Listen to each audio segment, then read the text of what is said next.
Kuya Express! Gagawa tayo ng paraan para mapunasan natin yung sasakyan natin. Para bukas, hindi tayo nagmamadali na madumi ang ating sasakyan. Saka natin pupunasan. Oh. Diba?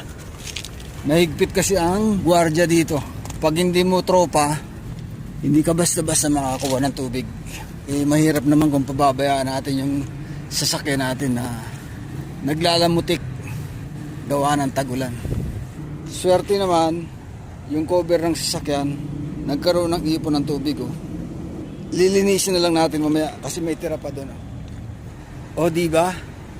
Malinis-linis na yung sasakyan.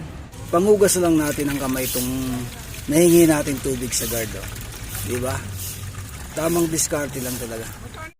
Guys, sa ganitong pay parking, halos hindi lahat na mabantayan ng gwardiya to. Kaya ikaw mismo ang magsisecure ng mga gamit mo.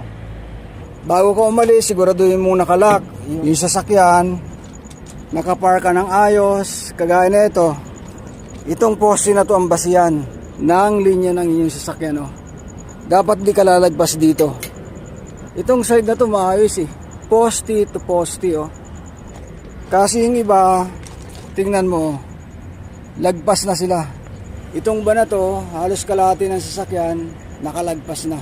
Wala na sa linya guys. So, tingnan natin dito, masyado na silang nakaatras. Ano? Ang problema dito guys, kapag dumating ng gabi yung katalikuran mo at umatras siya, base sa sukat ng sasakyan niya, pwedeng maatrasan yung van mo kasi wala ka sa linya. Pagpalagay, tinamaan yung likuran mo, wala ka, gabi, naramdaman niya may lumagabog, lilipat na lang yun ng ibang bakante kasi maraming bakante dito eh. Natrasan ka tuloy, hindi mo pa alam kung sino yung umatras sa'yo.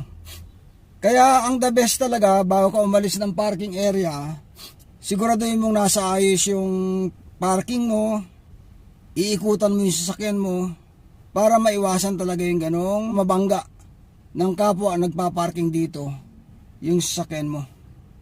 Nasa rules yun eh, walang pakialam yung gwardiya, walang pananagutan ng management ang gwardiya kung ano man ang mangyari sa iyong sasakyan.